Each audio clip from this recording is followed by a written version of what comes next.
Então vamos lá começar a nossa reunião doutrinária nesta tarde de segunda-feira. Vamos deixar-nos envolver pela suavidade da música que toca ao fundo. E imaginemos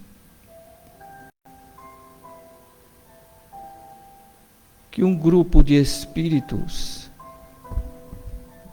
generosos, fraternos, e em nome de Jesus, aqui comparecem. Eles vão se aproximando lentamente de cada um de nós. Eles têm a capacidade de compreender as nossas angústias, as nossas incertezas, as nossas seguranças, as nossas dores, os nossos sofrimentos. E eles, então, em nome de Jesus, em nome de Maria de Nazaré, eles se debruçam sobre nós e nos dão um carinhoso abraço e sussurram suavemente aos nossos ouvidos: tende bom ânimo, Jesus e Deus, na sua infinita bondade, nos amparam neste momento. Queridos amigos, que intercedem por nós, diminuam as dores emocionais, espirituais, físicas, que nos apunhalam a alma nesse instante.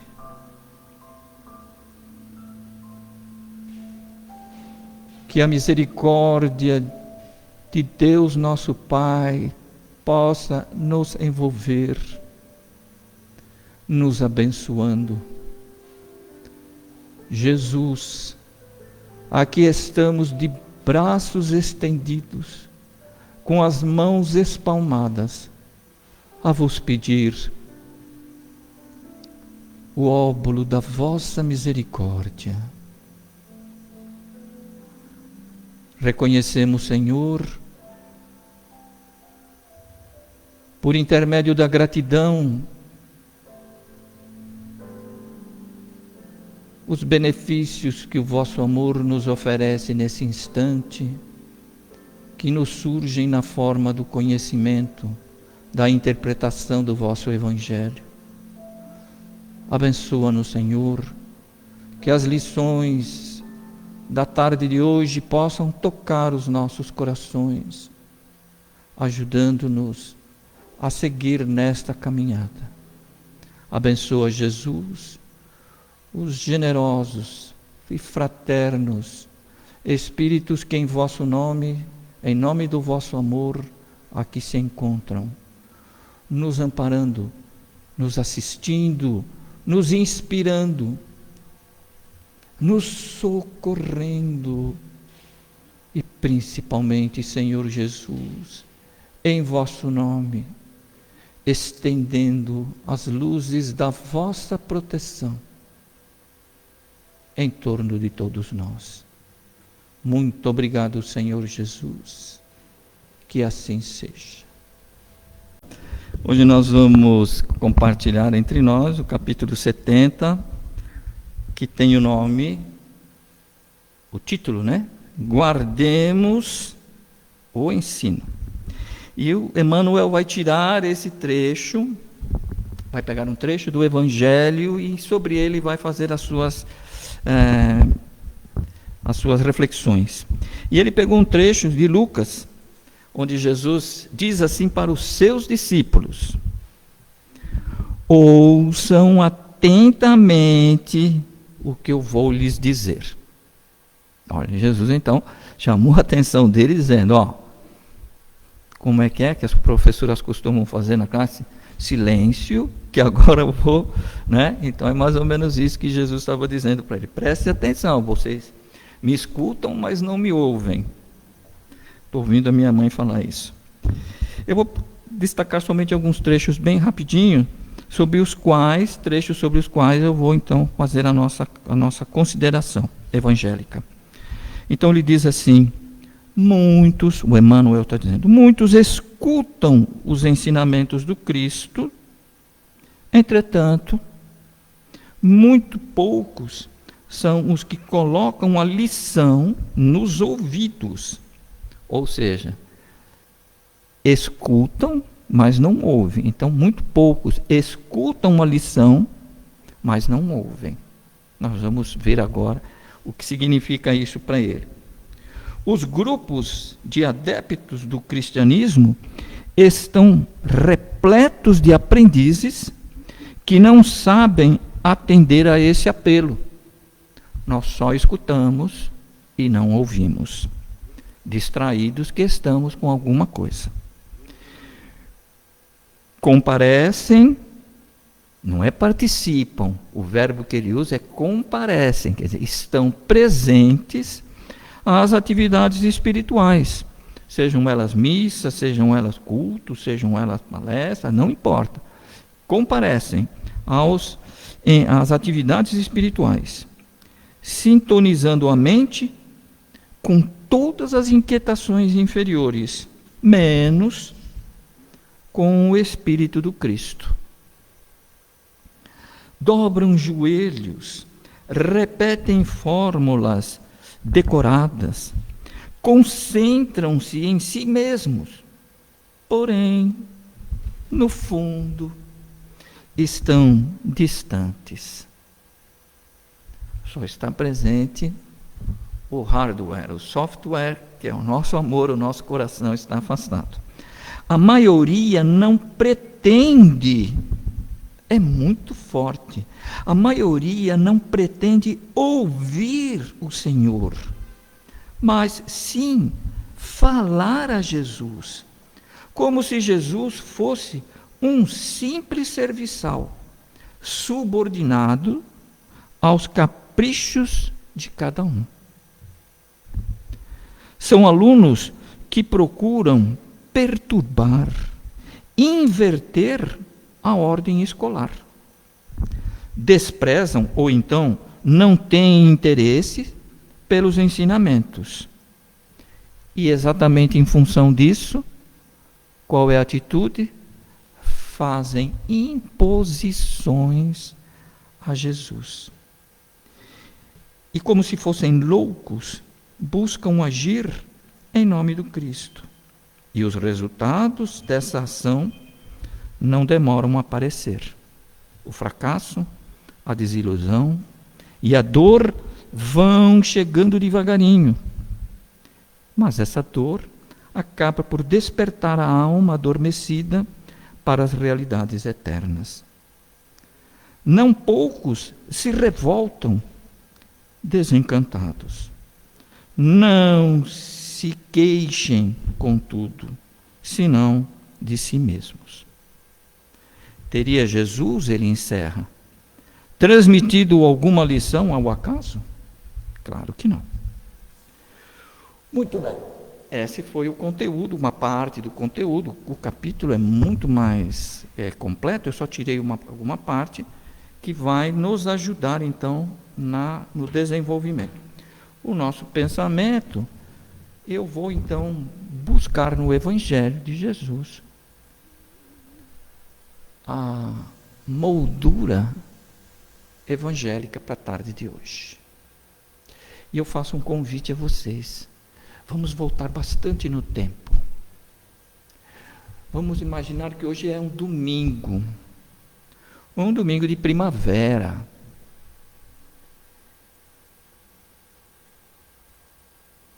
E os discípulos de Jesus estão numa alegria, mas numa alegria como nunca, jamais experimentaram antes. Porque naquele domingo, vindo de Jericó, onde ele curou o cego Bartimeu e teve uma conversa muito interessante com Zaqueu, o nosso querido Dr. Bezerra, ele chega em Jerusalém vindo do deserto.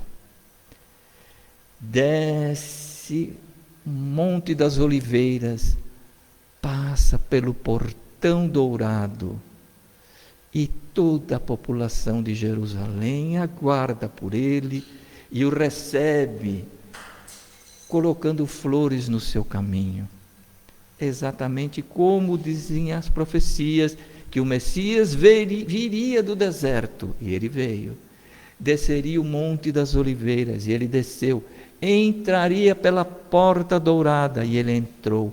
E todos colocaram palmas, vegetação, flores. As mulheres tiravam o seu casaco e colocavam para ele passar. O dia passou e eles foram então para Betânia, onde morava Marta, Maria e Lázaro, aquele que ele havia retirado do sepulcro. E os discípulos estão numa alegria, porque Jesus sempre era recebido com hostilidade, ou então com pedidos. Pela primeira vez ele é recebido com festa. Pronto, para eles já tinham acertado na loteria, era isso que eles queriam, estavam numa alegria, mas eles não percebiam Jesus. E assim foi o domingo, e na segunda-feira, era uma segunda-feira como hoje, é aí que nós vamos começar a leitura. No dia seguinte, que é a segunda-feira, quando estavam saindo de Betânia, em direção a Jerusalém, ficava cerca de 4 quilômetros entre Betânia e Jerusalém. Jesus teve fome. Vendo à distância uma figueira com folhas, foi ver se encontraria nesta figueira algum fruto. Aproximando-se dela, nada encontrou, a não ser folhas, porque não era tempo de figos.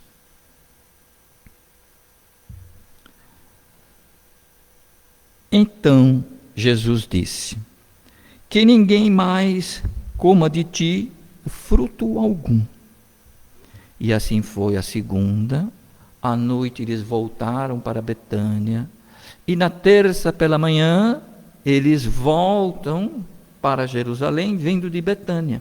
E ao passar pela mesma figueira, os seus discípulos ouviram-no dizer, quando ele falou aquilo para a figueira, os discípulos ouviram dizer. E na terça-feira, quando eles voltavam, no dia seguinte, de manhã, ao passarem pelo mesmo ponto, viram a figueira seca desde as raízes. Lembrando-se disso, Pedro disse a Jesus: Mestre, veja, a figueira que amaldiçoaste secou. E agora?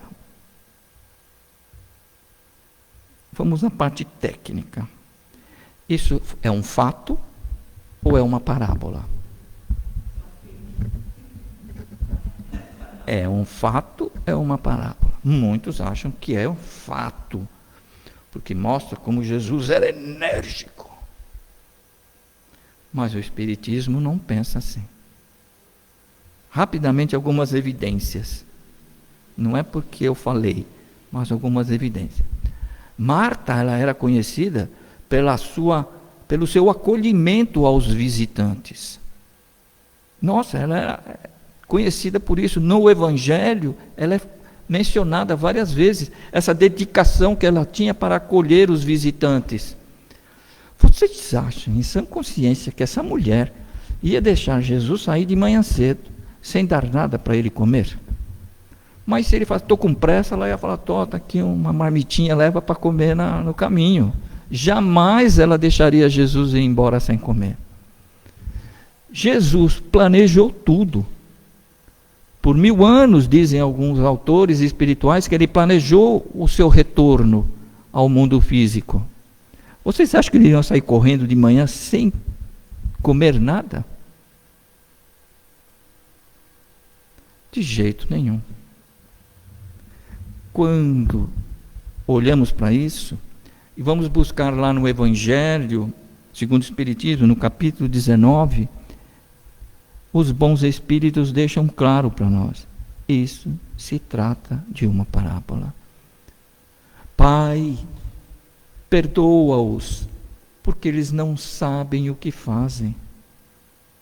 No alto da cruz, Ele advogou em nosso benefício. E Ele ia amaldiçoar uma figueira só porque ela não deu fruto? E não era nem tempo de frutos. Não faz nenhum sentido. Não bate com o Jesus que nós espíritas estamos acostumados a conhecer. Jesus teve fome. Na parábola, o que significa? Jesus teve fome de ver a humanidade assimilar os seus ensinamentos. É essa a fome que ele sente, a fome de ver-nos finalmente trilhando o caminho da nossa iluminação e da nossa libertação. Não era tempo. Se não era tempo, por que ele foi pegar? Vamos analisar esses dois elementos da parábola. Ele vai dizer na parábola o quê? Que Jesus, tendo fome, vendo à distância uma figueira com folhas, foi ver se encontraria nela algum fruto. Por quê? Aí nós vamos entrar no ciclo de frutificação do figo. É muito legal, vale a pena. É assim, o figo, durante o inverno, lembrando que eles estão no hemisfério norte, então lá tudo ao contrário da gente. Então, o hemisfério norte, o inverno lá é de dezembro a fevereiro. A planta entra em dormência, hibernação, e ela perde quase todas as suas folhas. Quando chega na primavera, que lá no hemisfério norte é entre março e maio, começa a brotação. E aí vem o quê? Os primeiros brotos e uma grande quantidade de folhas. E ela só vai começar a dar frutos depois, depois que chegar o verão, que é de junho a agosto. Mas tem algumas figueiras que são temporã. Temporã significa que vão frutificar fora da temporada. Não é assim? Quando uma mulher tem um filho já em idade um pouco mais avançada, fala, é um filho temporão. Então, temporal não é porque veio mais tarde, não, porque veio fora do que é a época mais ou menos normal das mulheres terem seus filhos. Então, existem algumas figueiras que são temporãs, que elas começam a se encher de folhas. É o sinal de que ela pode ou não já ter frutos. E Jesus, vendo esse sinal, foi chegando lá. Não era uma figueira temporã. Ela tinha se enchido de folhas, ao contrário das outras, porque lembra, Jesus de longe avistou a figueira, o que chamou a atenção dele? Enquanto todas as demais estavam sem folhas, essa tinha folha. Então ele falou assim, vamos lá ver se tem frutos. E não tinha, porque não era a época de figos. E então, é exatamente isso que nós estamos aprendendo a respeito da cultura do figo. Então veja que espiritismo também é isso que está no site da Embrapa. Quem quiser é só entrar lá que eles passam todas as dicas como cuidar da sua figueira. Mas o que significa essa parábola? Essa parábola é exatamente isso.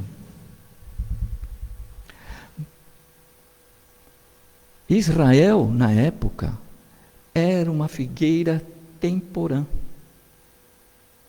Enquanto todos os demais países em volta dela estavam sem folhas, porque tinham vários deuses, ou não tinham Deus nenhum. essa figueira separada que era Israel, ela tinha muitas folhas, mas infelizmente só tinha folhas. E aí Jesus, olhando para ela, viu, olhando para Israel, percebeu, ele já sabia, mas traduzindo para a parábola, o que ele falou? Eles têm aqui uma grande participação espiritual. Tem um templo, tem mais de 20.000 sacerdotes, tem uma dedicação focada em Deus, mas é tudo, só folhas, não estão produzindo nenhum fruto. Escutam a mensagem,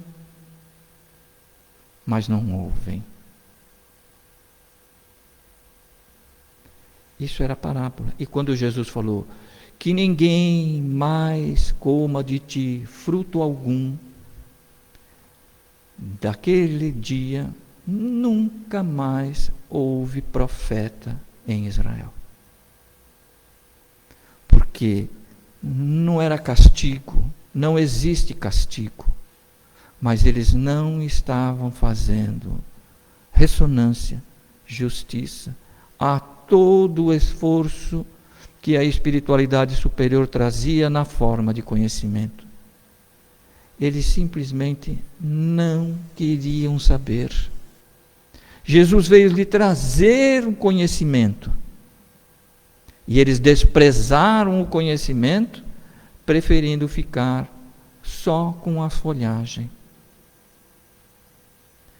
E para nós, se isso era lá para o pessoal de Israel naquela época, e para nós? Para nós é exatamente igual.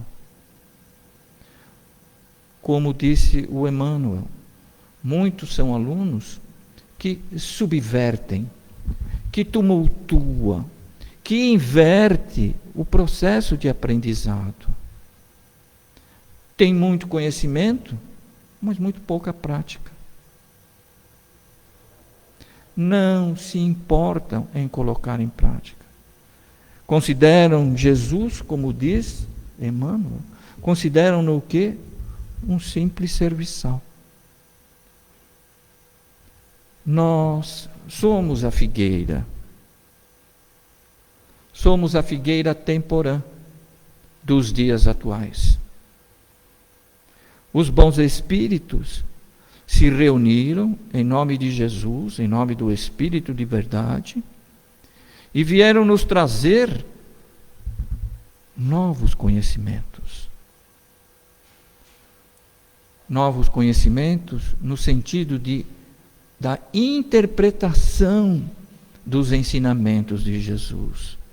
Nos trouxeram uma chave mestra para entender qual seja a reencarnação. Sem a reencarnação, é impossível sequer acreditar em Deus. Quantas pessoas há, crianças, que na mais tenra idade são vítimas de acidentes cruéis, vítimas de doenças terríveis, fazendo com que muitas vezes os pais deixem de acreditar em Deus porque refletem, mas o meu filho, tão bondoso, tão generoso, tão gentil, tem essa doença tão grave que está lhe retirando a vida. E do lado oposto, provavelmente do outro lado da rua, ali está um jovem que utiliza do seu tempo para traficar droga, para fazer roubos. Como é que pode ele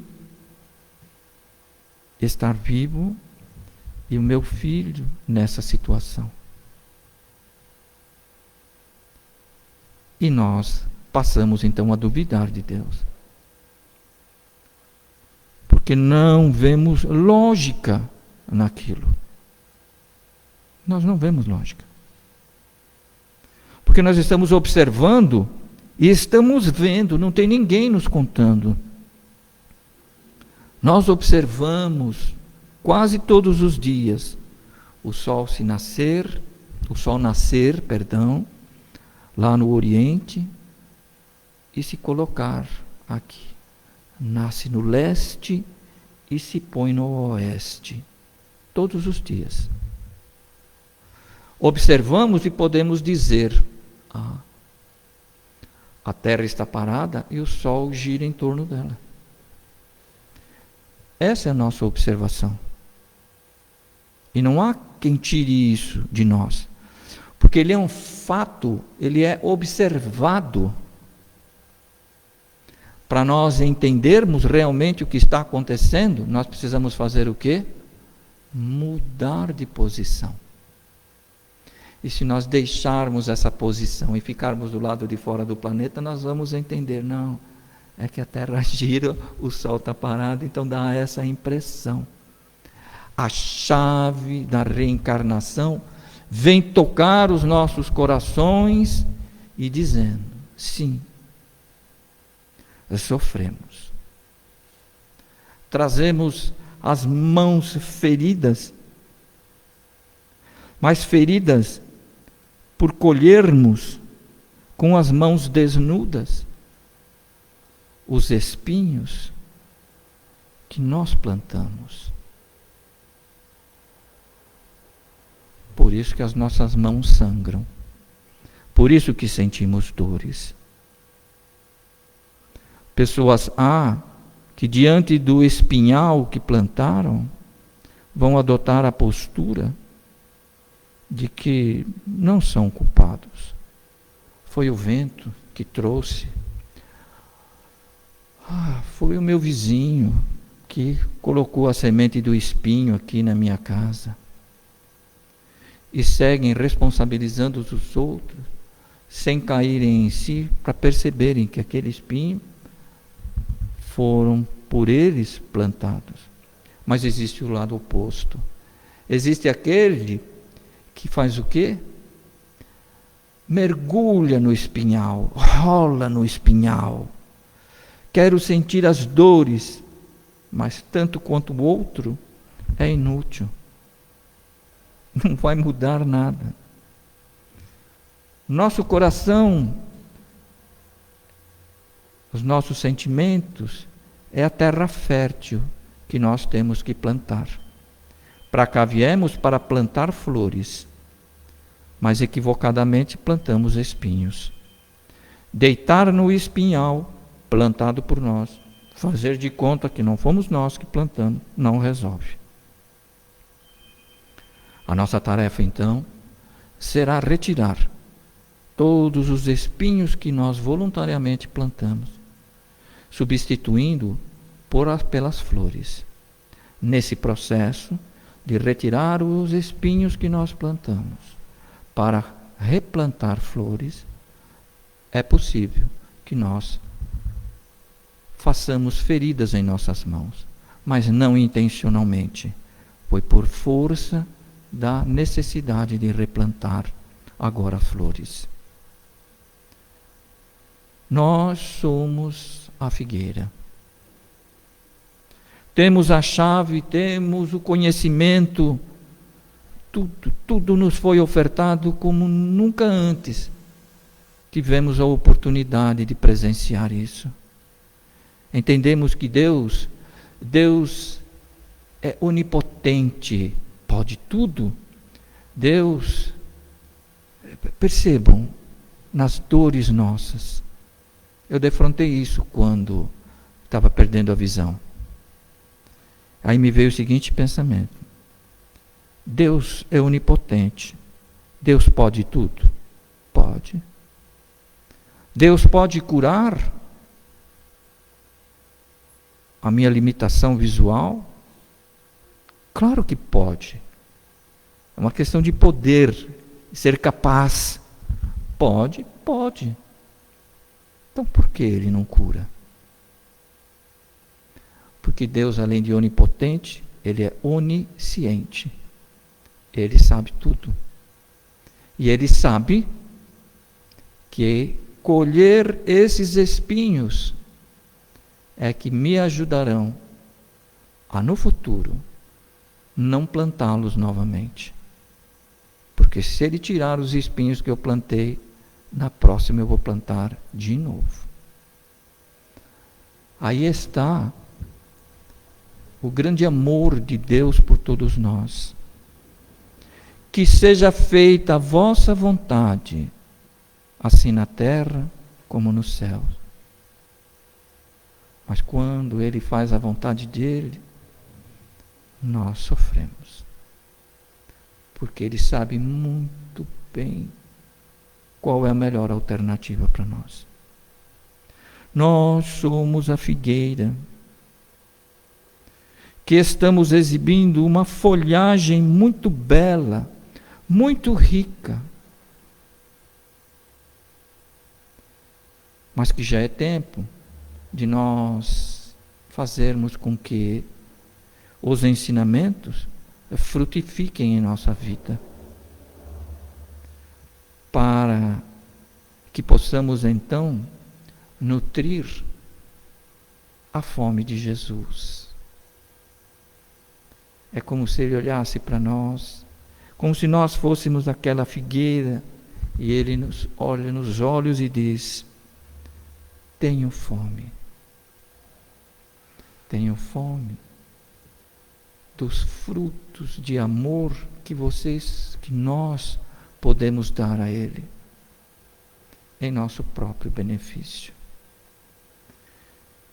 Que as palavras do Emmanuel, principalmente na sua parte final, onde ele vem nos dizer assim: teria Jesus transmitido alguma lição ao acaso, sem proveito? Não. Cabe a nós, exclusivamente a nós, começarmos a escutar as mensagens e também passar a ouvi-las, permitindo que esse conhecimento frutifique em nossos corações e venha nos ajudar na tarefa mais desafiadora das nossas vidas. Eu senti isso com todo o impacto em meu coração. Já acredito em Deus. O maior desafio é confiar em Deus. Pode tirar a minha dor? Pode. Tem capacidade. Sabe como fazê-lo. Não tira porque não gosta de mim. Ao contrário. Me ama tanto, tanto, que Ele quer que eu aprenda por mim a nunca mais plantar espinhos. E é a esse Deus de infinita bondade, mas ao mesmo tempo de justiça, que nos permite enfrentar os espinhais que nós plantamos. É a esse Deus que nesse momento nós elevamos os nossos pensamentos a Jesus. Jesus, amigo que nos ama incondicionalmente. Somos, Senhor, a figueira temporã. Enquanto os demais irmãos de outras denominações religiosas ainda não têm o viço das folhagens que o conhecimento do Espiritismo nos proporciona, o Senhor se aproxima de nós, porque as demais ainda estão secas. E infelizmente, Senhor, muitos de nós não trazem frutos, só folhagem. Senhor Jesus, compadecei-vos Compadecei-vos da nossa situação. Olha, Senhor, as dores que estamos enfrentando. O punhal da dor está cravado em nossa alma, Senhor. Compadecei-vos de nós. Permita que os bons espíritos, generosos e fraternos amigos, que agem em vosso nome, possam, nesse momento, nos abraçar, tocar a nossa alma, dizendo-nos: tende bom ânimo, não desanime, Jesus está ao teu lado, fazendo a vontade de Deus, assim na terra como no céu. Amado amigo, toca as nossas almas nesse instante. Permita, Senhor, que esses bons espíritos que aqui estão em vosso nome possam seguir adiante conosco, nos amparando, nos auxiliando, principalmente, Senhor, nos socorrendo e em vosso nome protegendo. Nossos joelhos se dobram não de humildade, mas cansados que estamos da cruz que imaginamos ser mais forte do que nós. Abraçai-nos, Senhor, abraçai-nos. Ajuda-nos nesse instante, em nome de Deus. Tende piedade de todos nós. Tende piedade, Senhor, da humanidade que estertora. Tende piedade, Senhor Jesus, dos carrascos da humanidade, dos carrascos individuais, que em grande sofrimento buscam, Senhor Jesus, se desforçar naqueles que o fazem sofrer. Piedade, Senhor, piedade. Que o vosso amor nos ampare hoje e sempre. Que assim seja. E graças a Deus.